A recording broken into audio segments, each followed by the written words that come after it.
أشهد أن لا إله إلا الله وحده لا شريك له وأشهد أن محمدا عبده ورسوله أما بعد فأعوذ بالله من الشيطان الرجيم بسم الله الرحمن الرحيم الحمد لله رب العالمين الرحمن الرحيم مالك يوم الدين إياك نعبد وإياك نستعين اهدنا الصراط المستقيم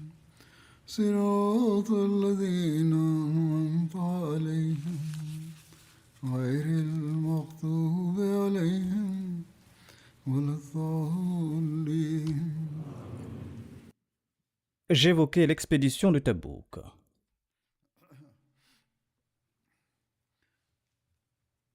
Le saint prophète Mohammed sallallahu alayhi wa sallam partit pour cette expédition. L'histoire nous en apprend davantage à ce sujet. Après le départ de l'armée islamique pour Tabouk, le saint prophète Mohammed sallallahu alayhi wa sallam fit sa première halte à Dhu Khushub.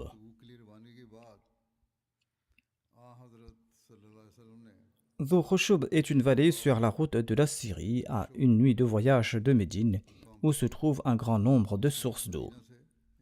De là, le saint prophète Mohammed lui a commencé à accomplir les prières de Dhuhr et d'Asr combinées. Au cours de ce voyage, il a constamment accompli les prières de Dhuhr et d'Asr ainsi que celles de Maghrib et d'Isha combinées. On ne dispose pas de détails complets sur les lieux où le saint prophète Mohammed lui a fait halte durant ce voyage. Certains de ces lieux sont simplement listés par leur nom. Si l'occasion se présente, ils seront également décrits plus tard, Inch'Allah.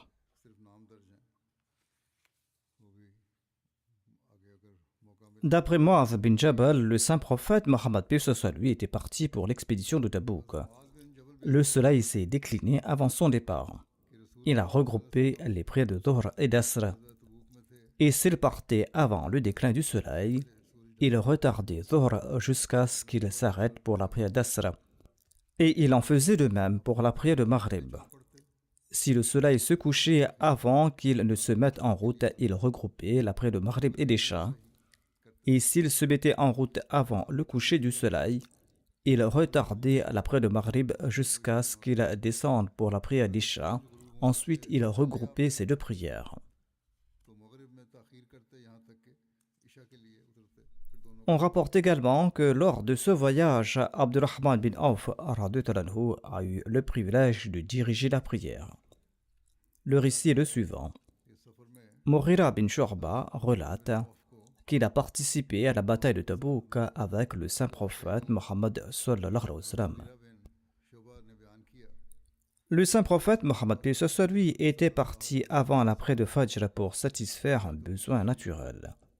Mughira bin Shu'ba relate « J'ai porté la gourde d'eau avec lui », c'est-à-dire qu'il a accompagné le saint prophète Mohammed lui en portant l'eau.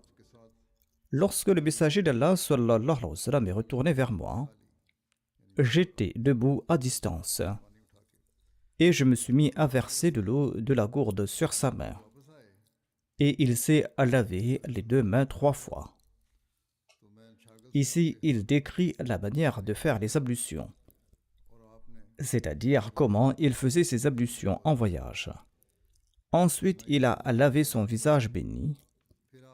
Ensuite, il a commencé à sortir ses bras de sa djoubba. Mais les manches de la djoubba étaient étroites, alors il a mis ses mains à l'intérieur de la djoubba.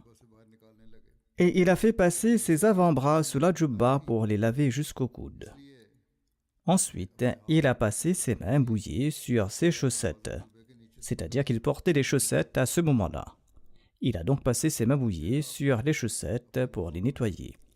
Ensuite, il a continué à marcher. Mughira bin Shu'ba déclare: j'ai avancé avec lui et nous sommes arrivés à l'assemblée et nous avons constaté que les fidèles avaient mis Abdurrahman bin Auf en avant. Il dirigeait la prière. Le saint prophète, paix soit sur lui, a rattrapé une des deux rakats, c'est-à-dire que les fidèles avaient déjà accompli une rakat et il a accompli la deuxième rakat avec les gens. Quand Abdurrahman bin Auf a terminé la prière et que le saint prophète, paix soit sur lui, s'est levé pour compléter sa salat, cela a causé de l'agitation parmi les musulmans et ils se sont mis à glorifier Allah à foison.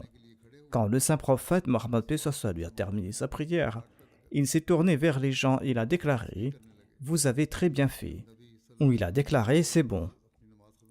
Et il a félicité les gens pour avoir accompli la salat à l'heure prescrite.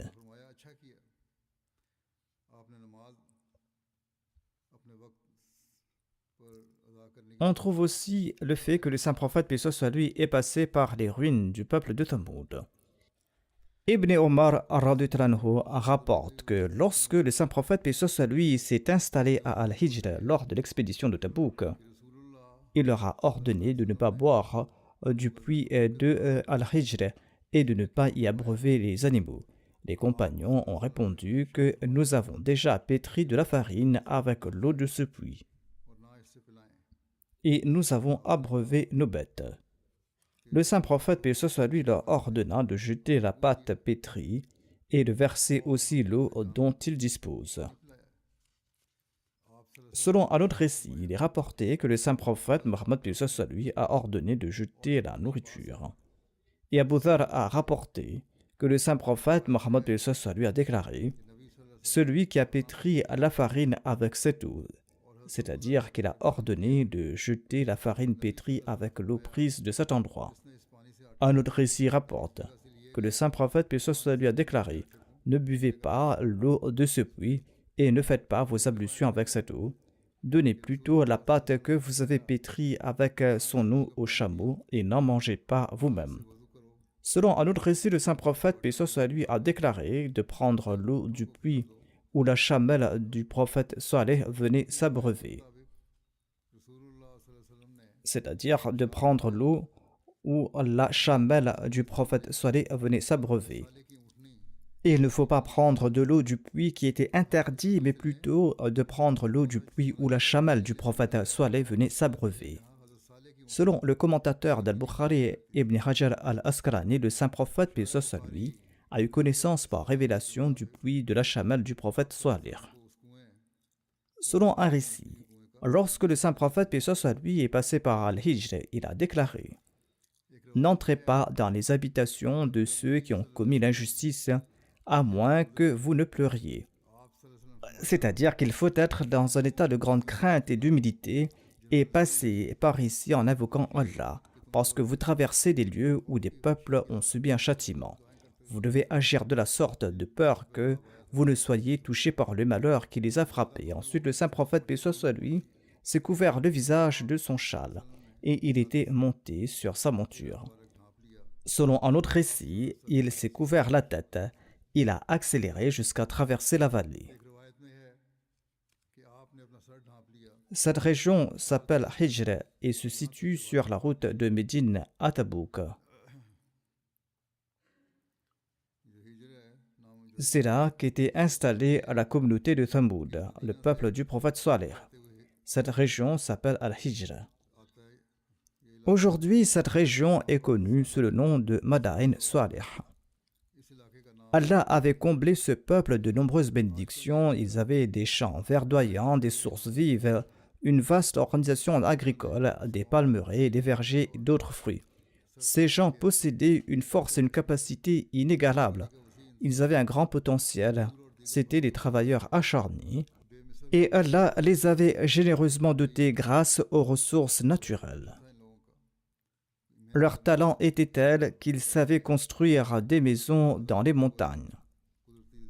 La chamelle de Saleh était un signe pour eux. Mais ils lui ont coupé les jarrets. Et Allah les a détruits en raison de leurs péchés et les a anéantis. Dans le Saint-Coran, le nom de ce peuple apparaît comme Ashabul Hijr. Et d'ailleurs, il y a une sourate dans le Saint-Coran nommée Al-Hijr. Durant ce voyage, on trouve également le récit de la perte de la chamelle du saint prophète Mohammed sallallahu alayhi wa sallam. Voici les détails à propos de cet incident. Le saint prophète Mohammed se rendait donc à Tabouk et sa chamelle nommée Kaswa s'est égarée en cours de route. Les compagnons du saint prophète sont partis à sa recherche. Le saint prophète sallallahu alayhi wa sallam avait avec lui Ammar bin Hazm, qui avait participé au serment d'Al-Aqaba et qui était un compagnon de Badr. Dans la tente d'Ammara se trouvait un certain Zayd bin Salt qui appartenait à la tribu juive des Banu Qaynuqa. Il était un juif qui s'était par la suite converti à l'islam. Mais il était un musulman qui manifestait de l'hypocrisie. Sa foi n'était pas pleinement ancrée. Et son tempérament s'est manifesté ici aussi de cette manière. Cela s'est passé ainsi. Zayd a dit aux gens de la tente, tandis qu'Ammara était présent près du saint prophète, paix soit lui. Il a déclaré: est-ce que Mohammed sallallahu alayhi wa sallam ne prétend-il pas être un prophète, et il vous informe des nouvelles du ciel, alors que lui-même ne sait pas où est passée sa chamelle? Zayd disait cela dans sa tente. Et lorsqu'il disait cela, le saint prophète Mohammed lui a dit à Ammara, qui était auprès de lui, qu'une personne avait déclaré que Mohammed vous dit qu'il est un prophète et il prétend vous informer des nouvelles du ciel alors qu'il ne sait même pas où se trouve sa chamelle. Le saint prophète Mohammed a ajouté: par Dieu, je ne sais rien d'autre que ce qu'Allah m'a enseigné. C'est-à-dire que je ne connais pas l'invisible. Je ne transmets que ce qu'Allah m'a enseigné. Et Allah m'a assurément informé au sujet de la chamelle, qu'elle se trouve dans telle ou telle vallée. Et par la suite, le saint prophète, paix soit lui, a désigné une gorge où se trouvait la chamelle. Ainsi donc, Allah a entendu la parole de cet hypocrite et il a manifesté immédiatement sa jalousie. Il a révélé cela par une vision ou par inspiration. Il a révélé au saint prophète où se trouvait cette chamelle. Le saint prophète a dit que sa bride est accrochée à un arbre, alors partez et rapportez-moi la chamelle. Les compagnons sont partis et l'ont trouvée. Ensuite, Ammara est parti dans sa tente. Il a déclaré: par Dieu, il s'est passé quelque chose d'étrange aujourd'hui. Le messager d'Allah sallallahu alayhi wa sallam venait de nous parler d'une personne, une information qu'Allah lui avait révélée. Quelqu'un de la tente d'Ammara a déclaré: par Allah, ce que vous venez de dire qu'Allah a révélé au saint prophète Mohammed, paix soit sur lui, c'est exactement ce que Zayd disait avant votre arrivée. Cette personne assise là, sur quoi Ammara a saisi Zayd par le col, et il a dit à ses compagnons: ô serviteur d'Allah, il y avait un serpent dans ma tente et j'ignorais que je devais le faire sortir. Et en s'adressant à Zayd, il a déclaré: dorénavant, je n'ai plus rien à faire avec toi. Certains pensent que Zayd s'est repenti par la suite. D'autres pensent qu'il est resté impliqué dans ses méfaits et qu'il est mort dans cet état. D'après un récit, le compagnon qui a trouvé la chamelle à l'endroit indiqué par le saint prophète Mohammed lui était Harith bin Khuzayma. Durant ce voyage, les provisions, c'est-à-dire la nourriture et les boissons, sont devenues rares. Il est dit dans un récit rapporté par Abu Huraira que lors de l'expédition de Tabouk, les gens ont souffert d'une grande faim. Ils ont déclaré au messager d'Allah sallallahu alayhi wa sallam: si vous nous le permettez, eh bien nous allons abattre nos chameaux porteurs d'eau et nous allons les consommer et nous allons utiliser leur graisse. Le saint prophète a répondu: faites-le, parce que la situation était en effet déplorable en raison de la faim. Le narrateur déclare que lorsque Omar a su à ce propos, il est venu voir le saint prophète. Il a déclaré que si vous faites cela, les montures vont diminuer. Oui, ordonnez aux gens d'apporter les provisions qui leur restent. Ensuite, priez pour que ces provisions soient bénies. Il n'est pas improbable qu'Allah les bénisse. Le saint prophète a dit: oui, cela est correct. Le narrateur relate que le saint prophète a demandé qu'on apporte et qu'on étende une nappe de cuir. Ensuite, il a demandé qu'on lui apporte les provisions restantes de chacun, c'est-à-dire leur nourriture. L'un a apporté une poignée de maïs, un autre une poignée de dattes, un autre un morceau de pain, et tout cela a été réuni sur cette nappe. Le saint prophète a invoqué les bénédictions d'Allah.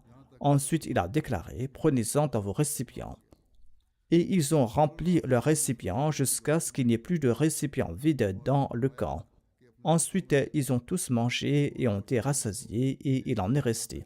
Sur ce, le saint prophète, paix et salut soit lui, a déclaré que je témoigne qu'il n'y a personne digne d'être adoré hormis Allah, et je suis le prophète d'Allah, celui qui, sans ressentir aucun doute, va rencontrer Dieu avec ce témoignage, ne sera pas empêché d'entrer au paradis. On mentionne également divers événements lors de ce voyage. Il y a un incident qui concerne une dispute entre deux personnes. Ya'la bin Umayya a relaté: j'ai participé à l'expédition de Tabouk avec le saint prophète Mohammed sallallahu alayhi wa sallam. J'avais un serviteur qui s'est disputé avec un homme et l'un des deux a mordu la main de l'autre. On raconte que celui dont la main a été mordue a retiré sa main de la bouche du mordeur et ce faisant, il lui a arraché une des deux dents de devant, tant l'autre la tenait fermement. Le bras ne sortait pas malgré ses efforts et comme la main était dans la bouche de celui qui mordait, ses dents se sont arrachées.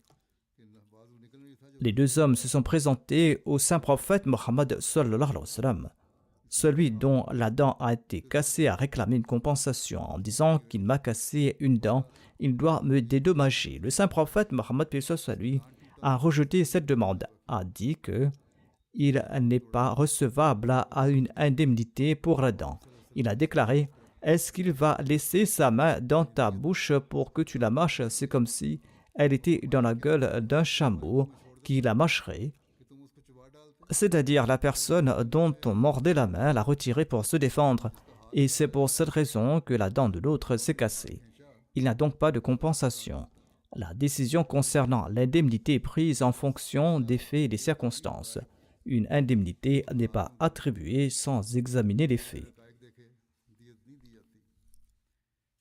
De même, il y a d'autres événements liés à ce voyage. Par exemple, Humayd bin Sa'di relate que lors du voyage de Tabouk, lorsque le saint prophète est arrivé à la Wadi al-Qura, il y avait là-bas un jardin de dattiers. Le saint prophète a dit à ses compagnons: estimez la quantité de dattes qui s'y trouve ici. Tout le monde a fait une estimation. Le messager d'Allah, paix soit lui, a également estimé à 10 wasq, soit environ 1800 kilos, la quantité de dattes qui serait récoltée. La femme qui était propriétaire de ce jardin était présente. Et le saint prophète Mohammed sallallahu alayhi wa sallam lui a dit: quand vous allez récolter les fruits de ce jardin, souvenez-vous du poids.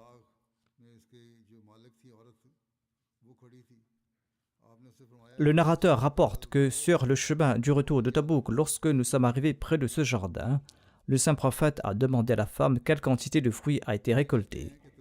Et elle a répondu exactement ce que le saint prophète Mohammed lui avait estimé, c'est-à-dire 10 wasaq.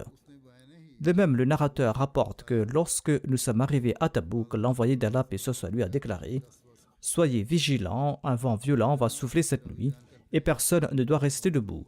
Et celui qui a un chameau doit aussi lui attacher les genoux. Et si quelqu'un doit sortir pour une nécessité, qu'il n'aille pas tout seul, mais deux personnes doivent sortir ensemble.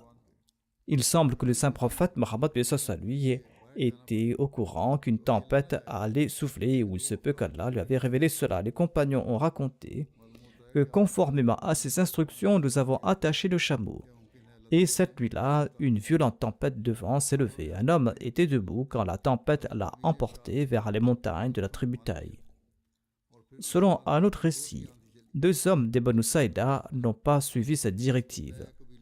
Il y avait un homme seul qui est sorti pour satisfaire ses besoins. Un autre était parti seul à la recherche de son chameau. Celui qui était parti faire ses besoins a contracté la diphtérie, qui est une maladie de la gorge. Et celui qui était parti à la recherche du chameau, eh bien, un vent violent l'a emporté et l'a jeté sur les montagnes de Taï. Le saint prophète Mohammed lui en a été informé. Il a dit: est-ce que je n'avais pas interdit de sortir sans être accompagné? Il a prié pour celui d'entre eux qui était tombé malade et il s'est rétabli. Et l'autre qui avait chuté dans les montagnes de Taï a été rapporté au saint prophète Mohammed à lui à Médine par la tribu Taï elle-même plus tard. Selon un récit, après la tempête, quand les gens se sont réveillés le matin, il n'y avait plus d'eau. Ils se sont plaints au saint prophète Mohammed à lui. Le saint prophète à lui a fait une prière et Allah a envoyé un nuage qui a déversé une pluie abondante sur eux, au point qu'ils ont rempli leur outre et ils ont satisfait leurs besoins. On rapporte un autre événement miraculeux de la pluie durant l'expédition de Tabouk, en réponse à la prière du saint prophète Mohammed sallallahu alayhi wa sallam. Ibn Abbas rapporte que on a demandé à Omar bin al-Khattab qu'Allah soit satisfait de lui de nous relater quelque chose au sujet de l'expédition de Tabouk. Il a relaté: nous sommes partis vers Tabouk pendant une période de chaleur intense et nous avons fait halte à un endroit. La soif nous a pris, au point que nous avions l'impression que nos gorges allaient se trancher. La situation était telle que lorsqu'un homme partait à la recherche de l'eau et ne revenait pas, nous supposions qu'il était probablement mort.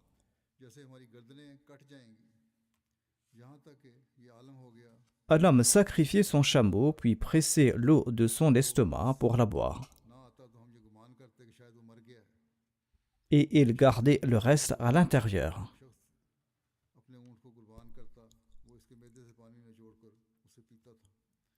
Il en gardait le reste dans un récipient quelconque.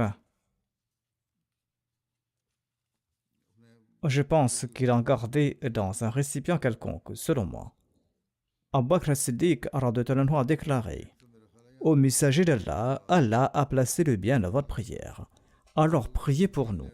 Le saint prophète Mohammed lui a demandé: voulez-vous que je prie pour vous? Ils ont répondu oui.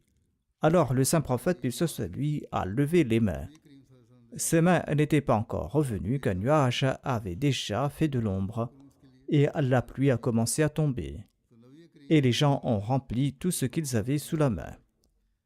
Et après avoir vérifié, nous avons constaté qu'il n'avait pas plu plus loin que le campement.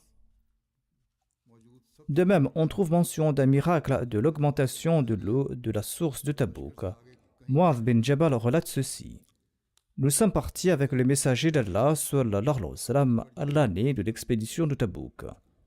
Le saint prophète lui combinait les prières. Il accomplissait les prières de Dhuhr et d'Asr ainsi que celles de Maghrib et d'Isha ensemble. Un jour, il a tardé à accomplir la prière. Le saint prophète lui est sorti. Il a combiné les prières de Dhuhr et d'Asr. Ensuite, il est rentré. Ensuite, il est ressorti. Il a accompli les prières de Maghrib et d'Isha. Ensuite, le saint prophète a déclaré: demain, Inch'Allah, vous atteindrez la source de Tabouk. Et tant que le jour n'est pas complètement levé, vous ne l'atteindrez pas. Donc celui d'entre vous qui l'atteint, eh bien qu'il ne touche pas son eau jusqu'à ce que j'arrive là-bas.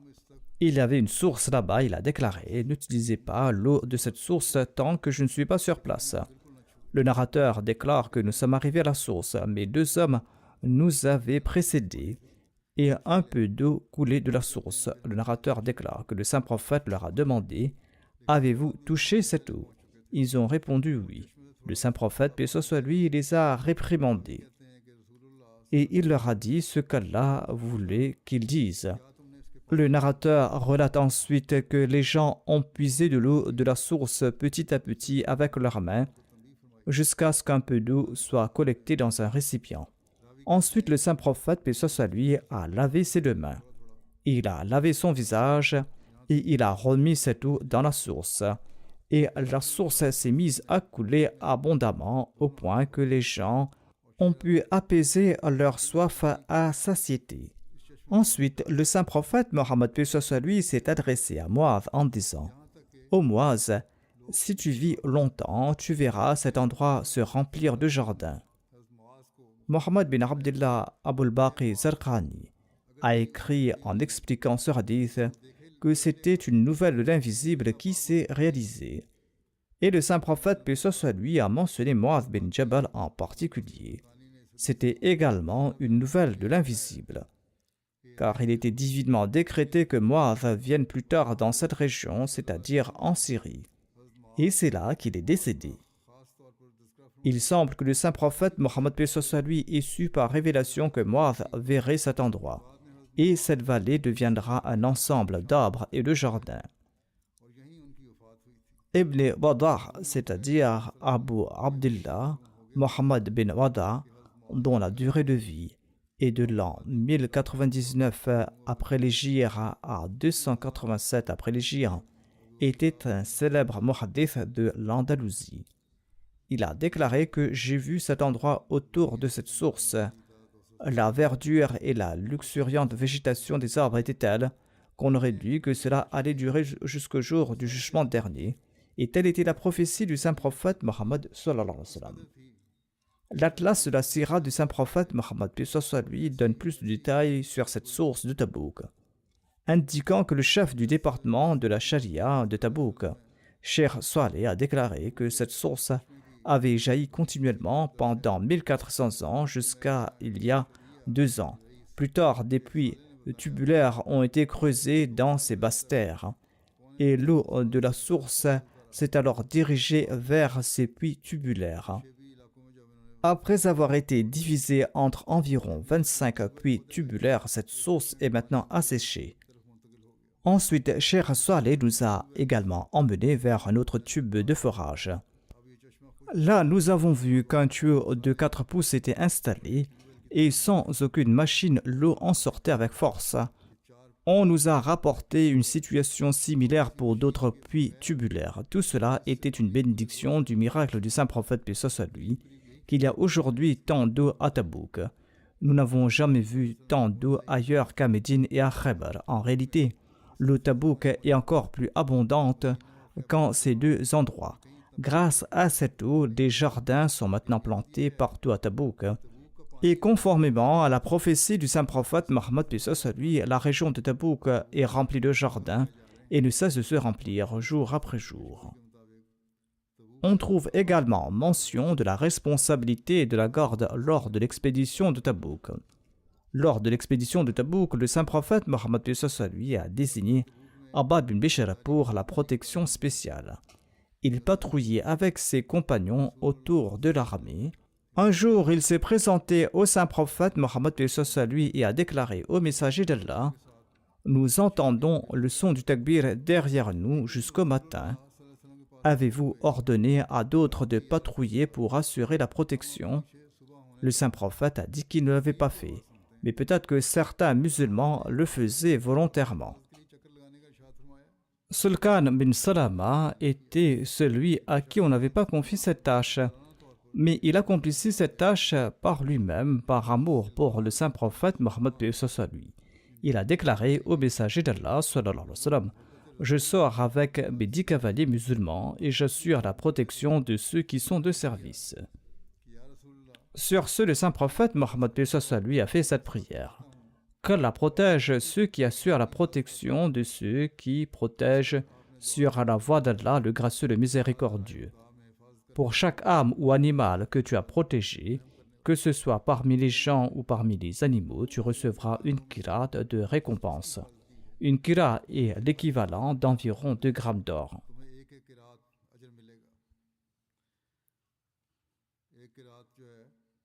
Il est rapporté qu'au cours du voyage de Tabouk, les gens étaient dans un tel état que certains restaient en arrière à chaque étape.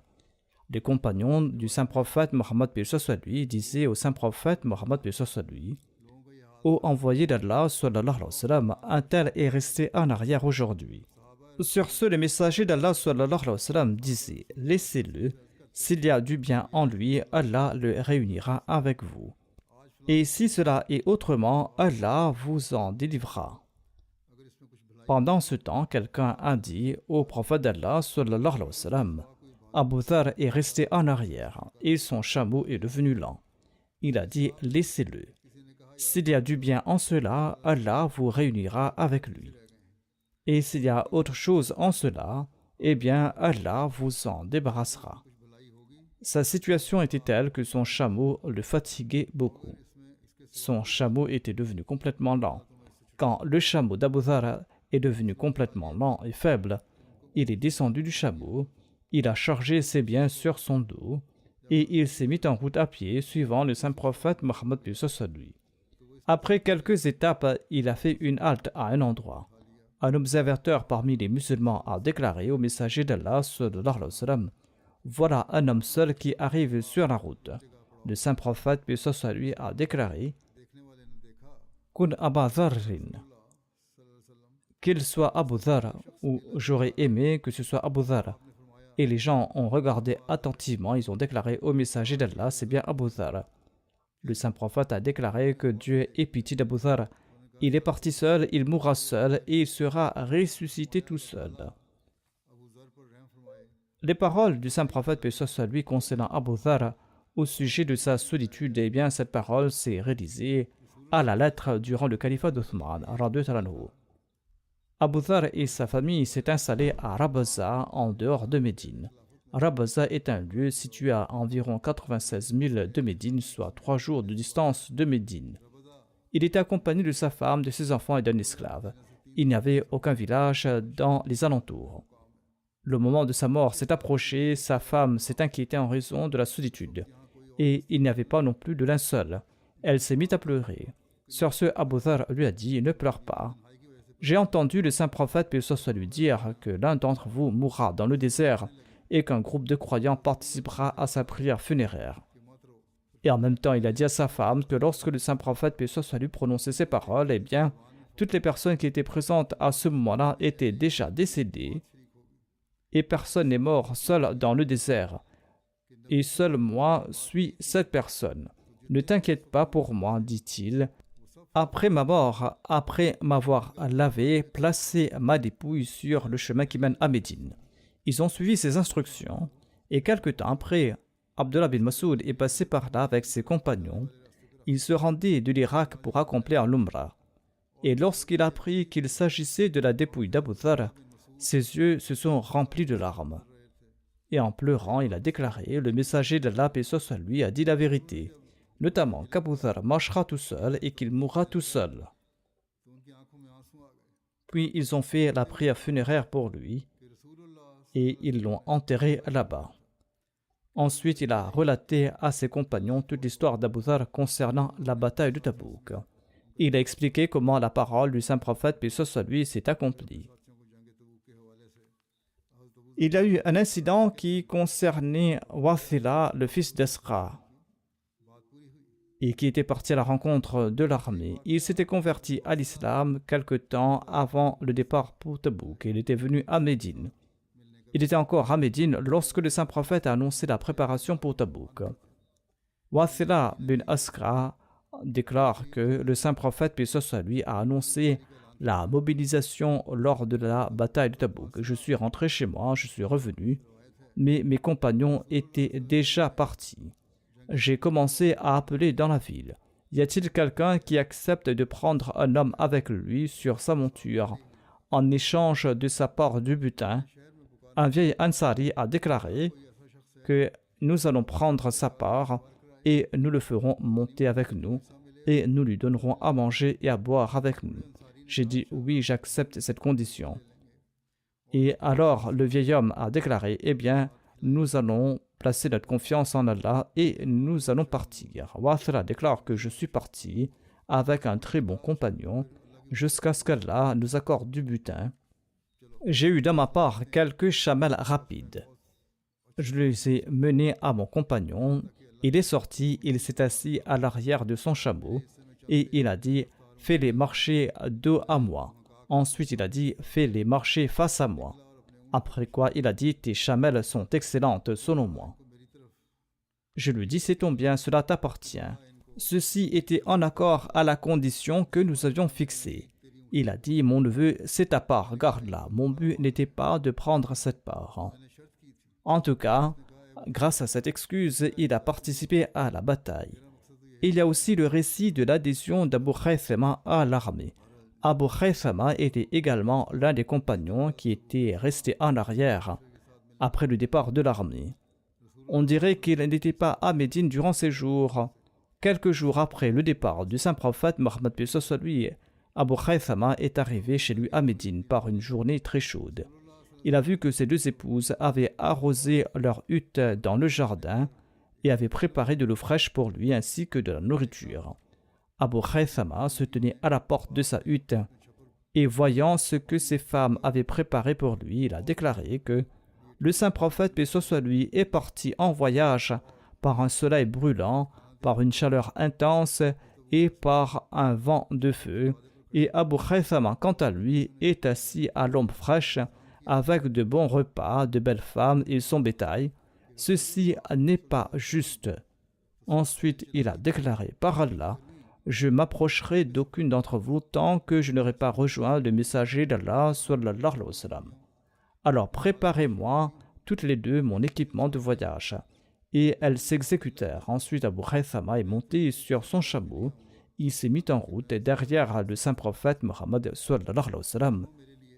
Un après-midi, dans une chaleur intense et par un vent brûlant, le saint prophète Mohammed lui a aperçu un cavalier arrivé de loin dans le désert. Selon le récit d'Ibn Hisham, le saint prophète Mohammed lui était déjà arrivé à Tabouk. Il a déclaré si seulement c'était Abu Khaythama. Et quand il s'est approché, les compagnons ont déclaré au messager d'Allah, c'est bien Abu Khaythama al-Ansari. Il a fait s'asseoir son chameau et s'est présenté au saint prophète Mohammed lui et il lui a adressé ses salutations. Le saint prophète lui a demandé, ô Abu Khaythama, pourquoi es-tu resté en arrière?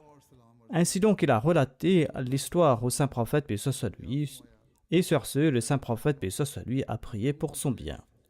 Hadrat Muslim Maud a également mentionné cet événement. Il déclare, il est écrit que lorsque le saint prophète lui est parti pour Tabouk, certains compagnons sont restés en arrière. Parmi eux, il y avait Abu Khaythama. C'était quelqu'un de très pieux. Il n'avait pas l'intention de rester en arrière. Mais lorsqu'on a ordonné de partir pour la bataille, il n'était pas chez lui.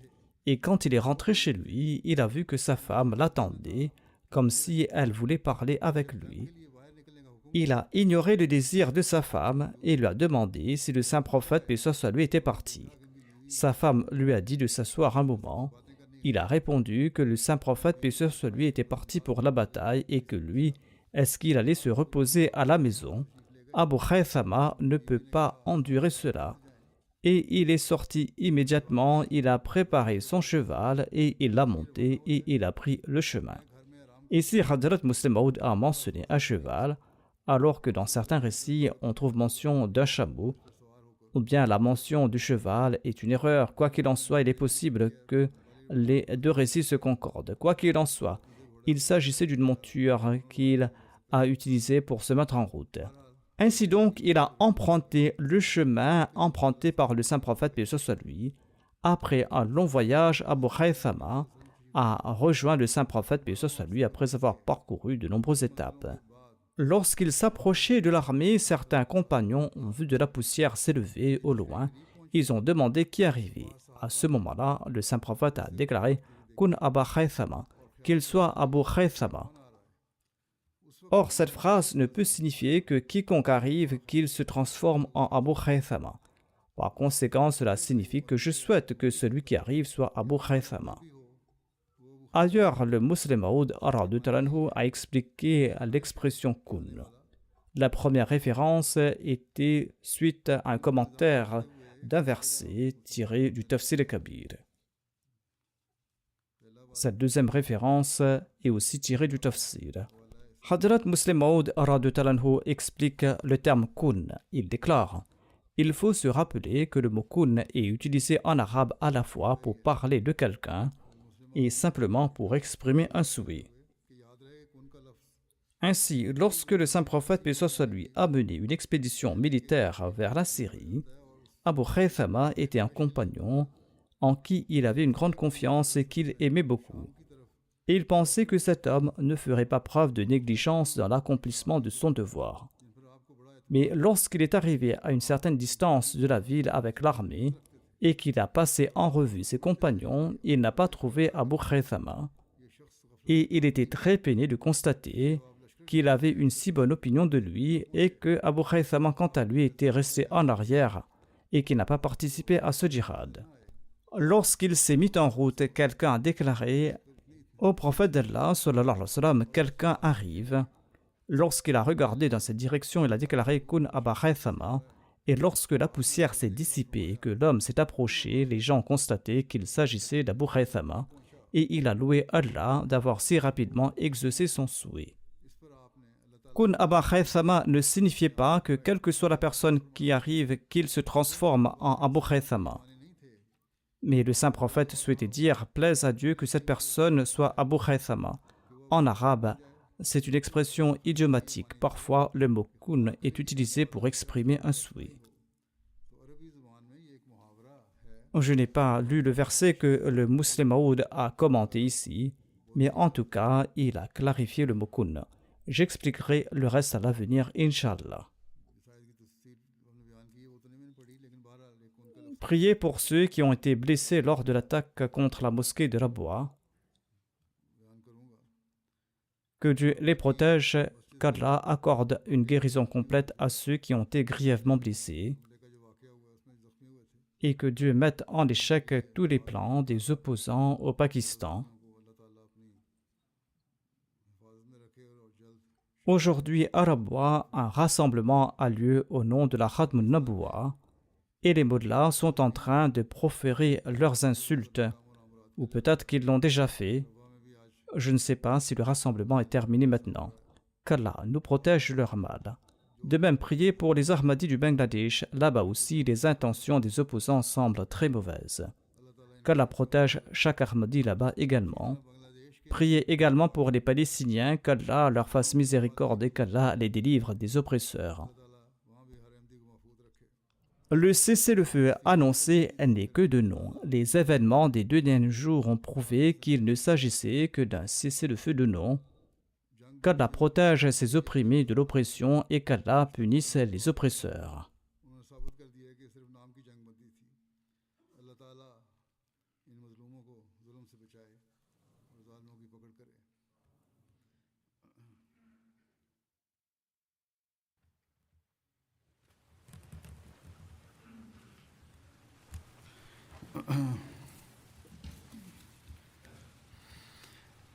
Alhamdulillah, alhamdulillah, nahmaduhu wa nasta'inuhu wa nastaghfiruhu wa nu'minu bihi wa natawakkalu alayhi wa na'udhu billahi min shururi anfusina wa min sayyiati a'malina.